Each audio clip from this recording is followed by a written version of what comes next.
Good morning, all. Good to see you all. Priya, Somalia, Devi, welcome to the session on energy storage. This is done as part of the Climate Summit 2023 Insight series. As some of you might know, Climate Summit is one of the largest climate startup summit in the country. This will be held September 22 and 23 at IIT Madras Research Park, the 2023 edition. The 2022 edition last year was a big success, and some of you participated in it. What we're trying to do as part of the summit is to have actually panel discussions before the summit on specific verticals. One of them is energy storage, and get experts like you, share your views, share your thoughts on focus themes around each of these verticals, and then carry forward the insights that we get in these sessions to be discussed at the summit. So we're going to have breakout sessions, and I'm sure all of you will be a part of that. So the inputs that we get here, we distill them, we take them there and discuss further. That's the idea. And even within the panel discussions, we are having for each theme, energy storage is a theme, for instance, we are having 2 sessions. The idea is to spread it over 2 sessions rather than 1 session, because the first session is where we set the context. Each of these is a very challenging area. So rather than try to do everything in 1 session, get the introductions about each of you guys and the first level context setting in this first session, and then use it as the feed for the inputs for the next session where it can be a bit more detailed. So that's the overall plan. We will be having hopefully one more expert joining us as we go along. But once again, thank you very much, Priya, Somalia, and Debbie. Priya represents Tia Ventures, a very well-known VC firm with a deep interest in deep tech and climate tech. Somalia belongs to Log9. TAN90. Log9 is coming slightly later. There's a 9, there's a 90, there's a 45, there are so many numbers around. So they are equally well known as TAN90, the sustainable cooling, cold chain refrigeration. And David Prasad Dash, he represents IESA as well as CSC. He'll tell more about it, but these guys have been looking at energy storage for a very long time, and I would consider them to be one of the top few experts in the country when it comes to looking at the overall trends in energy storage. So that's what we have. Shall we kick it off? Are you guys in a position to start off? Wonderful. We can start with an introduction session. So what we're going to do is we have maybe about 40-50 minutes.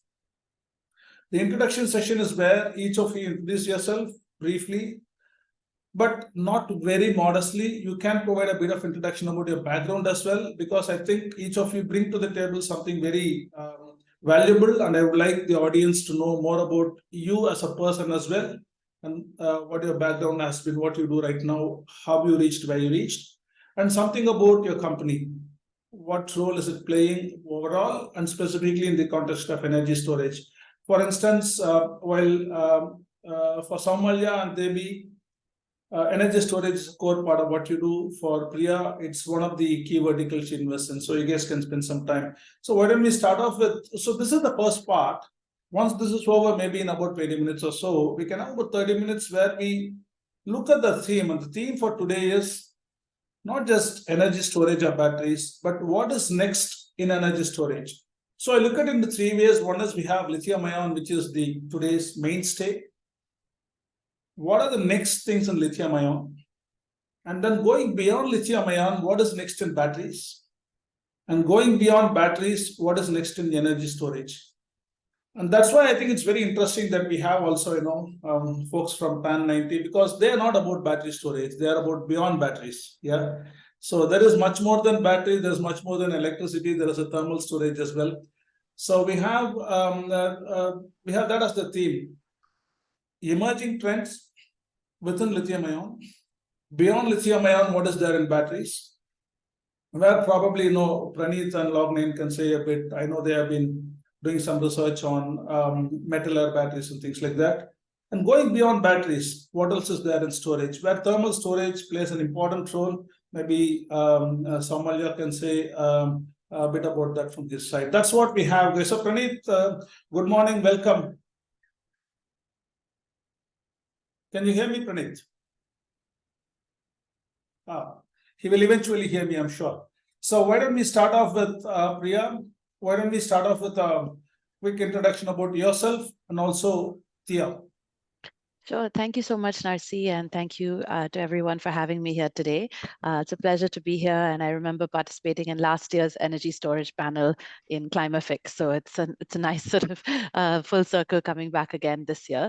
So just a quick introduction about me. I've been in the climate action space for about 5-6 years now, and then prior to that, I was working in impact investing at funds like Acumen Fund and Unis Social Business, and then before that, I was working in financial services at Bloomberg and also in policy in the UK and the US. So my career sort of spanned 3 different continents. I came back to India 2014, and as I mentioned, started working in impact investing and saw a lot of excitement coming through in the climate space. So, the early models that we were looking at was solar infrastructure and pay-as-you-go solar, and kind of more rural sort of electrification. And then I think as the EV revolution really took off in 2018-19, that's when I started looking in quite a lot of depth at the sort of infrastructure around urban hyperlocal delivery, sort of charging infrastructure, as well as battery swapping, and then battery chemistry and energy storage solutions as well. So I started Thea Ventures about 2.5 years ago, and we have our thesis, as you mentioned earlier, is deep tech, looking at IP-led businesses, working in decarbonization and working towards net zero emissions. So energy storage is one of our themes for sure, as is the electric grid and battery technology. But we also look at other areas of climate, which is a very broad interdisciplinary sort of field. So we look at essentially circular economy, recycling, waste management, water tech, green hydrogen, sustainable materials, green chemistry, and then various other, and also buildings and property tech as well. So it's a sort of the beauty, I think, about climate tech and the way it's defined today is that it goes way beyond the energy transition only and fuels. There is so much to do with the aspects of everyday life, of transport, mobility, food, agriculture, the clothes we wear, materials, etc. So I think it's very exciting to see various different stakeholders come together in India to help support this net zero transition. So we have policymakers and regulators and the entire green growth agenda coming to play with the government's interest in net zero emissions.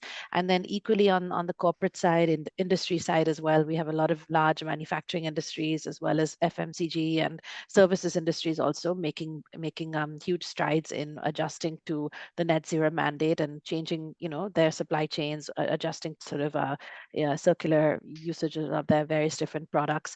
And then in addition, we have the vibrant startup ecosystem. So we have a huge number of startups that are working in climate space, and many of them are attracting large amounts of funding from either in India or outside India, and very agile entrepreneurs that are kind of transitioning maybe from other sectors into climate, and also those who have been in deep science kind of labs and now looking to commercialize their innovations. So we definitely see a melting pot here and a really exciting time to be involved in climate tech. So that's where we see a lot of our energy going into finding these great companies and looking for ways to help them, support them. So in addition to Thea Ventures, my other hat is that I'm actually a director of Sustainability Mafia, which is another climate tech founder coalition started about 3 years ago. So we do a lot of work in the ecosystem with helping founders connect with investors and corporates and global international funds as well. And so that plays an important role in, I think, fostering the ecosystem. And then separately at Thea Ventures, we do a lot of work on, I would say, thought leadership. So we have a partnership with Observer Research Foundation, ORF, which is a think tank based in Delhi, which is doing a lot of work around the climate transition and climate positive, finance as well. And then we have a bunch of academic partnerships also with Indian School of Business and then a few outside India as well. And soon, hopefully, with IIT Madras. So I think that's helped us, I think, understand the full gamut of the climate sort of movement in India is not just venture funding going into startups. There's a whole, other area ecosystem of stakeholders that need to be working collaboratively to actually make these transitions happen and make them commercial. So we're quite excited to be part of it and be one of the early players in this space. And yeah, looking forward to having more engaging discussions on this. Thank you, Priya. Yeah, and Priya has been a very big supporter of the Climate Summit. They helped us a lot last year. Both Thea Ventures herself, as well as through Sasmafia, they're helping us a lot this year as well. Thank you very much, Priya. Go on with it to Samalyam, an introduction both about you as well as about TAN 90. Thank you, Narsi. Thank you so much for the opportunity. And being part of the Climafix again is a great opportunity for us to interact with all the stakeholders in the climate space. So I'm one of the 3 co-founders of TAN 90, and all the 3 co-founders have met in IT Matters. So it is always great to go back to the roots again. So all 3 of us were coming from 3 different disciplines, and interrelated disciplines, in which I come from materials and a chemistry background, whereas one of my other co-founder, which is Rajnikant Rai, comes from a chemistry synthesis background, and we have Shiv Sharma, who comes from a mechanical background, and both on 3 of us actually came together to work on solar powered cold storages, primarily when we started off, but there were certain challenges that we faced. The challenges were is that the solar panels, the solar powered cold storages, is a bit costlier on one side, and then you were stuck with a certain technical obstacle of solar panels being 18% efficient. That means you have to work on much more on the electrical storage side to make the cold storages go into, or to maintain the preservations of products for more than 20 to 30 odd days. What we also understood here was that though a lot of work has been done on electrical storages, not much of the work has been done on thermal storages, and so much so is that before TAN 90 there was only one company in India who was working on thermal storage, and if you take the whole perspective of the Southeast Asia, the number doesn't go above 3 to 4. Right, and this is something which was quite intriguing for us, primarily because of our background, because we come from a chemistry, and and that triggered the bulb in our head that we should do something based on our expertise. And that is where we started to work on passive storage devices, thermal storage devices, which are termed as phase change material, or PCM. And these phase change materials are primarily can be termed as a thermal battery, just like electrical batteries which can store electrical energy. This PCM can store thermal energy inside them in the form of latent heat. And when we started off, we were focusing on the food segment, primarily because cold chain in India is the lowest hanging fruit here, because about 40%, everybody knows that about 40% of the food gets wasted during transit. And the solutions that are available right now are either the high cost refrigerated trucks, or on the other side you have the rudimentary ice or dry ice. So we thought of coming up with a solution which can fit very well in a way that we can provide the advantages of a refrigerated truck, but at a cost which is very much lower than refrigerated trucks, and much more efficient than ice or dry ice. And that is how we started off. And we started off working on phase change materials over the negative range of temperatures, so that we could cater to the frozen food market. And post COVID, there was a sudden spike in the frozen food market, which remains sustained, and it is actually growing there. And in those aspects, when you talk about the frozen food segment, the unavailability of reefer trucks creates a lot of tension of scaling it up to the tier 2 and the tier 3 cities.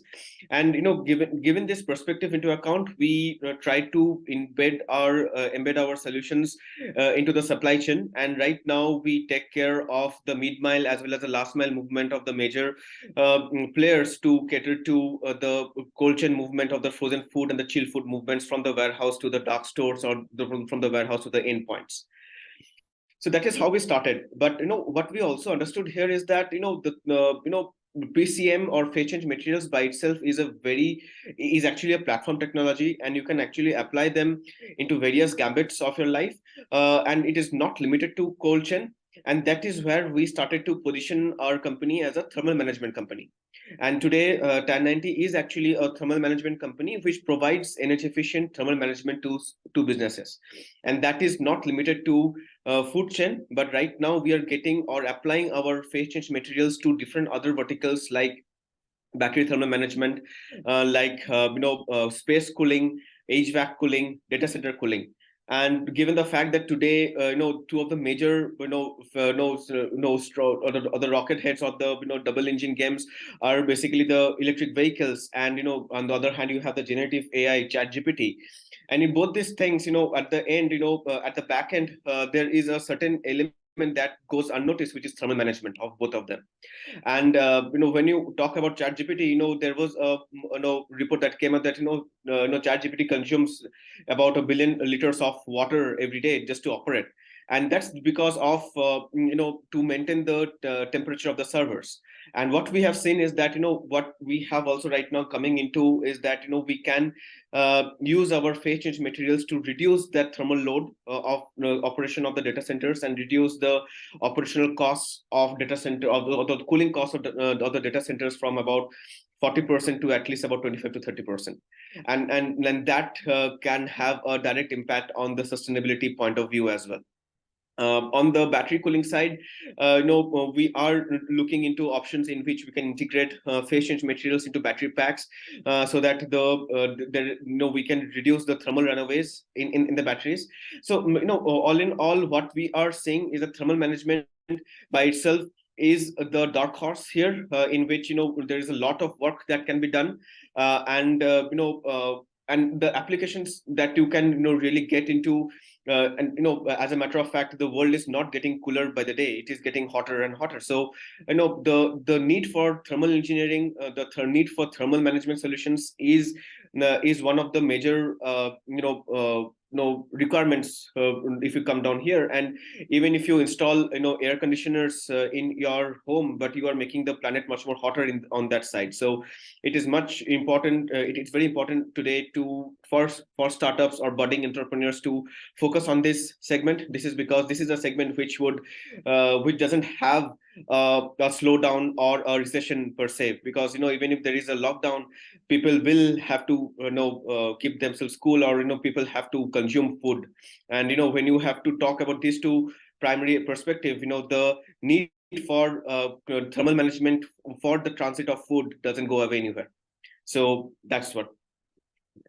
Very interesting. Yeah, as you said, I think the thermal management part and what some of the numbers you gave are very, very interesting, enlightening, and I think for people like Priya, they must be very interesting as well. The fact that there is so much work around electrical storage, you do not hear much around thermal storage, thermal management, be it heat, be it cold. The numbers are much, much lower when it comes to the number of people working on them. Maybe it's very difficult, or maybe people just don't haven't seen strong business cases. But as Amalya said, I think this is going to emerge. The world definitely isn't getting cooler by the day. So that's a nice point. So Amalya, why don't we go to Praneeth? Praneeth, a quick introduction about both yourself. You'd like to know a bit about you too. Go ahead. It's just you and you alone. Go ahead. Okay. So first of all, Mr. Narsi, thank you for having me over. So I am actually an alumni of IIT Madras 2007 batch. So it's nice to be back and contribute in whatever little way I can. So a little bit brief about me. So I've dabbled in a lot of energy technologies, all the way from conventional IC engines. I was working in the US doing a lot of R&D. Then I came back and had a solar startup for about 5 years. So we were developing some innovative solar technologies as well. And now I'm with Log9 building stationary battery packs. So I've been an engineer through and through. Accidentally, I got into business development and marketing as well. But technology is where my heart lies. So that's a little bit about me. In terms of Log9, we are a young startup. So we are last 3 to 4 years, we've been in the automotive segment. So we have been one of the fastest growing players in the two-wheeler, three-wheeler, four-wheeler cargo space. So we pioneered the launch of LTO batteries in India. We have one of the fastest charging LTO batteries in the world. And that really adds value to a lot of our customers, fleet operators, and such. So we like to believe that we are accelerating the transition from IC engines to electric. And we fully acknowledge that just by transitioning the vehicles, we don't get to net zero, which our mission is always to transition to net zero mobility. But we believe that this is a essential step. So it's a necessary, but not a sufficient condition to achieve net zero mobility. So now we are getting into stationary storage as well. So we're looking at it all the way from small UPS systems or backup systems for homes, all the way to megawatt hour scale systems that are deployed at different stages in the grid, whether it's stability, whether it's to store the excess renewable energy. So we really look at batteries as a way to accelerate the transition of both mobility and our grid towards net zero. So that is, in broad strokes, that's what Log9 does. But we also look at the entire life cycle. So we also invest heavily in facilities that recycle lithium ion, because that also goes into the green carbon dioxide signature and environmental impact. So we look at the entire life cycle of the battery and not just manufacturing and supplying this lithium batteries. We also look at left field ideas like thermal storage, thermal to electric storage, aluminum fuel cells is a technology that we are actively researching. So we do look at a lot of left field ideas and see what really can take off in the market. So that's kind of what Log9 does. Oh, very nice. But I'm a bit curious. I've been listening to you, but it shows mute on your computer, on your screen. How did you manage that? So I joined on the phone as well. There's something wrong with the audio on my laptop. So, well, I thought Log9 is working its magic along Zoom as well. You guys seem to be doing some magic on batteries. Good. I'm glad that you guys are mere mortals like us too. Okay. All right. Very much so. No, kidding apart. Debbie, are you in a position to talk? Debbie has been very kind. He is actually traveling. I just bounced on him an hour back when I realized he can add some, he can add some expert value. But he's actually traveling in a car or something. But he has been very kind to say something. Debbie, why don't you give a quick introduction about yourself, IESA and CSE? So, are you able to hear us? Yes, yes. Very good. Go ahead. If there is any technical glitches, please let me know. So, I am Devi Prasad Das and working as the Executive Director at IESA, working in this space for more than a decade, not only in India, closely work with global companies and actually helped in doing few of the first energy storage models for the US market for the FERC regulations in early 2012 and 15. And India Energy Storage Alliance is operated for last 10 plus years. Now with many member companies, we have been grown to 180 companies. And as the name suggests, energy storage, we are not specific to battery storage or electrochemical. We work across the energy storage forms, including mechanical storage, including the oldest mechanical storage like pumped hydros, or the new form of mechanical storage like flywheels, gravity storage, or maybe RAES, rail energy storage. So you can name anything, but the fundamental of mechanical storage is potential energy. You have to lift, it may be water, it may be a iron, or it may be a concrete to one height to other height. So that's on mechanical side. And we have many companies who are part of IESA who are doing such projects in India and outside India. And the second type of storage is actually the thermal storage and fuel cells and other. We're working in the space of phase change material for last 8+ years with PLOS Polymers. They are the leading companies in India, and many of their PCM materials has been used by Tesla and other companies, and they are already done these applications in the thermal management of EV batteries, in cold chain. So what we feel in thermal storage, it may not address all the requirement of energy storage, but some applications like chilling, cooling, or temperature management, thermal storage will be the cost effective. And on thermal storage, there are global companies like Promethean, Calmac. So they may not use the polyphase materials, but they use other forms similar way, like maybe ice storage, or some companies use molten salt, irrespective of what material you're using, but all of them work similarly. How I mentioned, mechanical storage, everyone works on the potential energy. Here, everyone works on the chemical energy, on the polyphase materials. And the third form, which is the electrochemical batteries, where we have the largest member. Maybe the most talked about technology is now lithium ion, but still the nickel, cadmium, and lead acid holds the application in many areas, including defense, ports, and due to the cost advantage also in the residential and SOHO segment, semi-urban segment. But due to the high investment across the globe in lithium ion, and also the research and development happening in lithium ion, it is now the front runner, irrespective of we want it, we don't want it. So it is driven by the investors fully, and also the large scale gigafactories. Like 10 years back, when 2013, when I heard about $350 per kWh, when the market was around 800 to 900, we never believed it. But Tesla made it due to the large scale announcement of 50 gigawatt hour plant, when at that time there was plants coming around 1 gigawatt hour, 2 gigawatt hour. So the economy of scale, automation made it happen, and number of patents filed in lithium ion batteries is far, far higher than other chemistries. Now talking about beyond lithium, we can deny it. And it's not about only one technology will rule the market.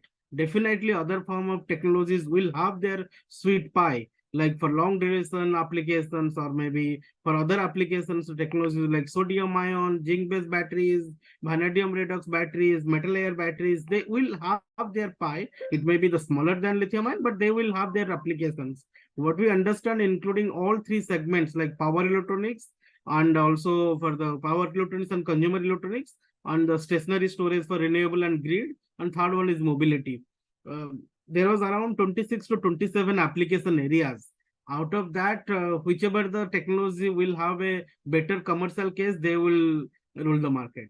So in India, there are many companies now started doing non-lithium ion activities, including LTOs, aluminum air. Indian Oil have a treaty with have a partnership with Finergy in it. There is 5 to 7 companies working on the sodium ion batteries. There are 3 companies working on vanadium redox. There is 2 startups working on the zinc based batteries. So all these technologies will have a market. It is not like that all the market will be taken up by the lithium based batteries. And last but not the least, lithium batteries is because every day we are hearing something in most of the forums. I hear at some point of time, okay, this is a new lithium chemistry, what's your view? It's not about new lithium. Like now it's again depends upon the sales what is available in India, as there is no large scale commercial manufacturing available in India. Now few startups and research labs started doing the lithium LFP and NMC steel manufacturing. Maybe the next year we will see 3 gigafactories, but currently it is fully dependent upon what is available to us. It is LFP or NMC. So, but over the time we can see there are few more chemistries will take some part of the pie, which includes LTO, lithium sulfur for the aerospace applications or medical applications, lithium air. So it is just 2 things, like how you are changing our anode chemistries and cathode chemistries. What cathode you are using, irrespective of it is graphene or it is a silicon anode. Similarly, on cathode side, what you are changing. So if you consider the R&D stage or prototype stage, there is more than 30 plus chemistries inside the lithium ion, which is at the which is in talk about. But if you tell the commercial, there is limited, less than 10 chemistries of lithium ion which is available in the market. So in this landscape, what we believe it's mostly depends upon the commercial business case and application wise. Like when I mentioned about the chilling application for milk chiller or for the baby cradles for the temperature control, thermal storage is cost effective. Why someone will go for a battery technology? When it is for a short duration ancillary applications, lithium is best one. Why someone will go for the vanadium redox? So it depends upon the which application, how it is cost effective. So this is just a overview about different chemistries and how we see in long run it will prosper.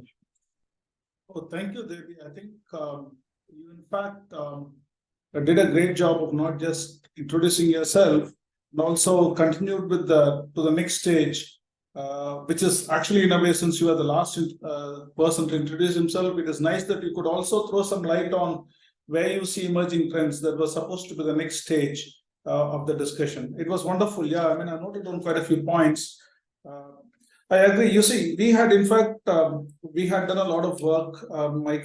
My consulting arm, EAI, we had done about 3 months back. We did an extensive research on the battery sector because one of our assignments required it. And in fact, during that time, I also had a detailed chat with Devi. And what we found is very similar to what he said. Wherever you go, we looked at every possible battery chemistry. We didn't go beyond batteries, but within batteries, we looked at everything. We spoke to close to 70, 80 stakeholders in the country, including experts like Debbie. And the conclusion is pretty much what he said some time back. It's going to be lithium for a very large percentage of the applications. All the others are finding niche applications here and there.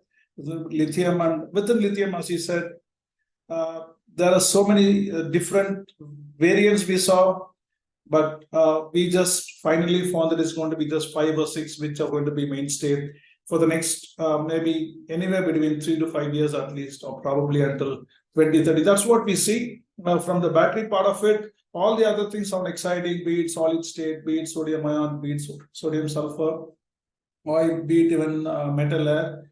But none of these seems to be anywhere in the world, not just in India, going towards what we could call as multi-gigawatt hour kind of a scale. That's what we concluded as well. Thanks, Debbie, for leading me on to that so that I could also conclude my part as to where I see things going.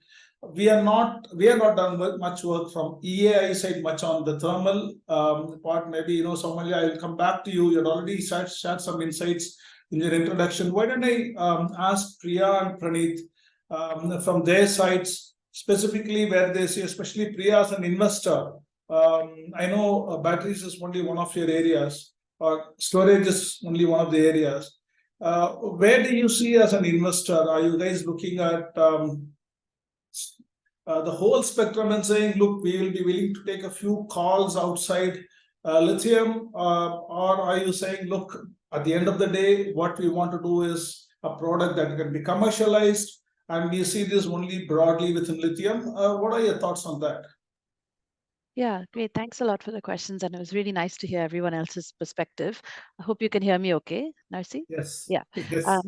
Great. So yeah, I think when it comes to energy storage, obviously having not a sole dependence on one chemistry is important. So lithium, as we all know, is an imported material, right? So obviously the government over the last couple of years has has increased taxes on imports coming from China and trying to encourage more indigenous production of battery cells and battery materials.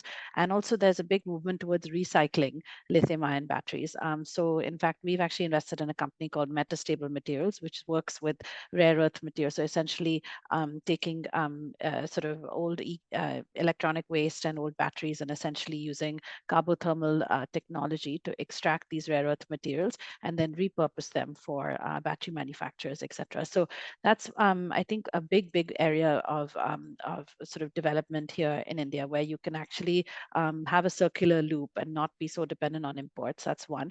Secondly, on all of the other chemistries that were discussed, so zinc gels, sodium ion, metal air, also hydrogen, polymer, these are all other chemistries that people are looking at in other locations. I do agree that maybe the applications won't be as widespread as lithium. They're not as proved out, but there's definitely a big merit to sort of exploring them for the purposes of energy storage. And for us, I think what we're really excited about is the entire transition to a net zero low carbon grid, because what we see is huge potential on electric mobility and solar rooftops, but all of these electric vehicles are eventually going to be pulling energy from the grid, and the grid, if it's not stabilized and has varying different types of voltage, etc., and it's not plugged in with the right type of clean energy storage, will eventually collapse if we're not careful.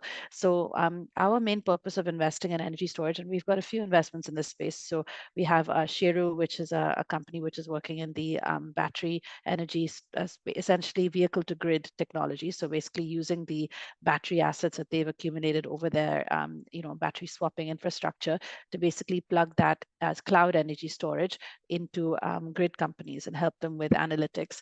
And that's sort of measuring kind of peak shaving times, etc.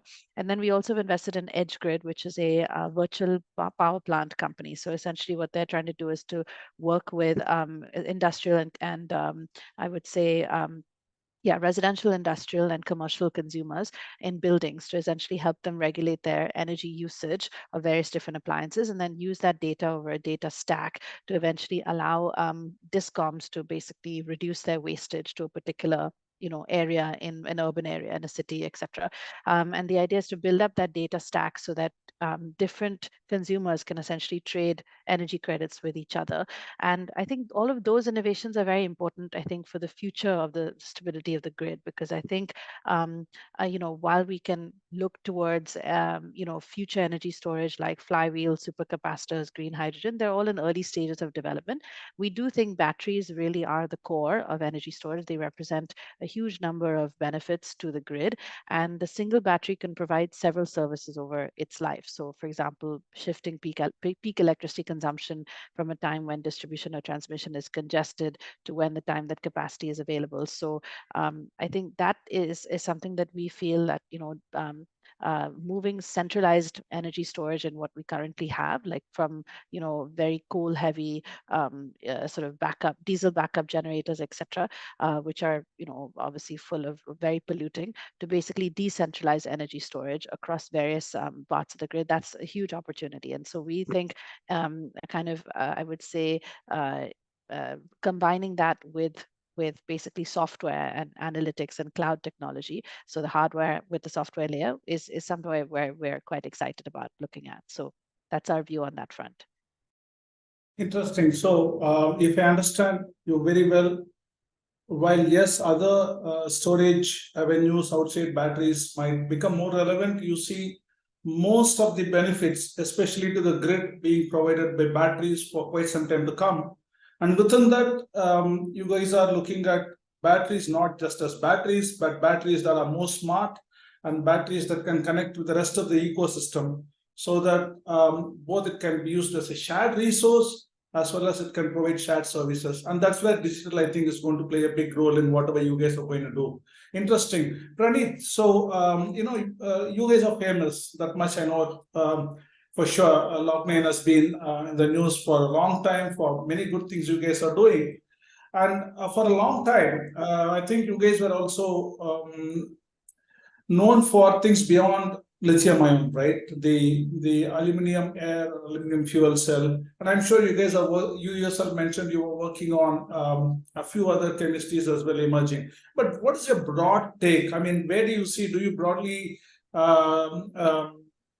subscribe to the opinion that while we guys might be working on lots of things, we still feel lithium ion is going to rule the roost, or do you think stuff like metal air or solid state or other things could come and join the bandwagon fairly quickly? I think the centerpiece is still going to be lithium chemistry. There are going to be other applications like extreme high power applications, or like extremely low temperature applications, or other technologies are more applicable. Like aluminum air battery, for example, is a good example where the energy density is quite high. For example, the aluminum air fuel cell has a lot more energy density than batteries. So that way, there are applications where the other technologies can come in. But I think for the next couple of decades, at least, I think lithium-ion chemistry, different chemistry, whether it's LTO, whether it's LFP, or maybe another emergent technology, right? So these would be the center space of transitioning towards net zero. And like a lot of emerging high-level applications, what Priya mentioned, whether it's cloud energy storage, whether it's what Sheru is doing. So all of these need really robust, technically robust batteries. So this is where we need to come up with really good cell architectures, battery architectures, make sure that these are deployed in a reliable, safe way, because these are literally chemical, thermally capable devices that we are actually putting in people's homes, distributing them all over the geography, right? So this is where these need to be really well engineered to be robust in all kinds of operating conditions, all kind of user applications. So that's where Log9 comes in and really designing robust solutions for all kinds of applications. Interesting. So what I hear from you, Praneeth, is you also kind of broadly agree that it's going to be lithium ion, at least from a large scale commercial use, but you feel maybe where the real change or differentiation or value addition can be made is looking at lithium ion more deeply, look at specific user cases and build in robustness, reliability and performance into it. Yeah, exactly. And different applications need different flavors, different cell chemistry, cell sizes, how you like prismatic versus cylindrical versus power cells. So different applications would need different flavors of lithium-ion chemistry. So it's about picking the right chemistry and building the right architecture for that application. Very interesting. I like that take, Praneeth. Makes sense. Build on something that's working very well, but build it really good. So maybe we can have Saumalya, and after that, Debbie, if we have a few minutes, I would like you to also tell your concluding remarks. Saumalya, so you obviously are one guy who is outside batteries here. So I would really like a few minutes, 5-6 minutes from you. You already spoke a bit. That was very good, your introduction. You extended your introduction also to a bit of a background around what you guys are doing. And you also mentioned very few people are working on thermal. Now, at the same time, you also mentioned some of the things you guys are using PCM and how you're looking at PCM not just as an avenue for cold storage, but as a platform for thermal management. That's a lovely way to look at it. And to some extent, you have already mentioned where you guys are going. But where do you see the future, Saumalya? I mean, are you guys looking at beyond PCM as well? Because thermal is a huge thing. I mean, I think if you look at the overall energy consumed, thermal in terms of the equivalent gigawatt hours will be as much as electrical, right? But the amount of management that's being done for that is very poor compared to that for electrical. So a bit more about what you guys are looking at in terms of future planning. You already mentioned what you guys are doing right now. Go ahead. Sure.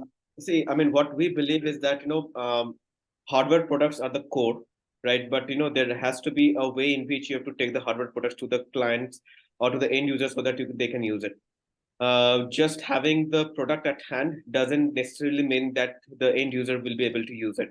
So it is very essential to work on innovative business models to really take the products out, which the end client can see benefits out of it.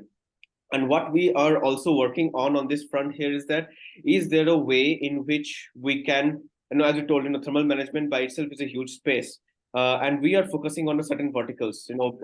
Food vertical is one of the segments that we are primarily focusing on.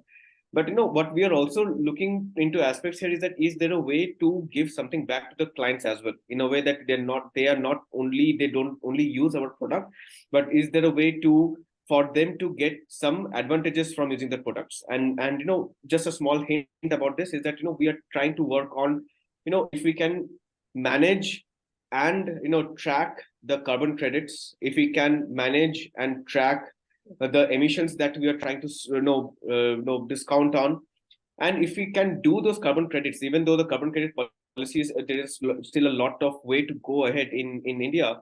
But if there is, if we set up the stepping stones right now, there is a, there will be a time in the very near future in which we can pass on these carbon credit benefits to our clients. And, when you pass on this, then you see the application points opening up a lot. You see applications in cold storage warehouses, in which you can install this, this phase change materials, and you can do a peak shift and move the energy consumption from the daytime to a nighttime. Ambient temperatures are also much more lower. What I believe here is that companies now really should so product innovation and business model innovation should go hand in hand.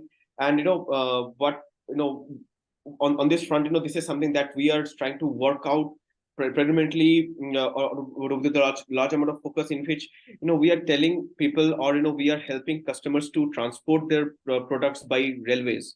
So if we are helping customers to do cold chain transportation on railways, there is a huge reduction in the carbon footprint. So is there a way to track that? Is there a way to manage that?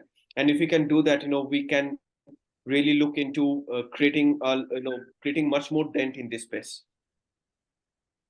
That's interesting. So that's actually a slightly different dimension from storage itself. You're saying going beyond storage, are there other ecosystem benefits that I can provide? For instance, could I help them better monitor their emissions, maybe better monetize the carbon credits?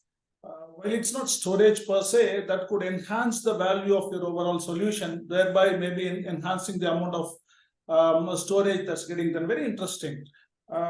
Maybe since we do not have much time this session, I'm sure you will be there for the next session as well. We would like to dive deep into some of the case studies that you had. It will be very interesting to all of us as well as to the audience.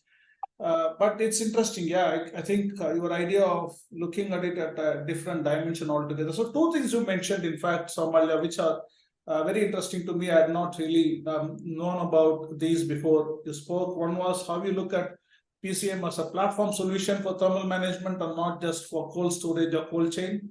That's a revelation in itself.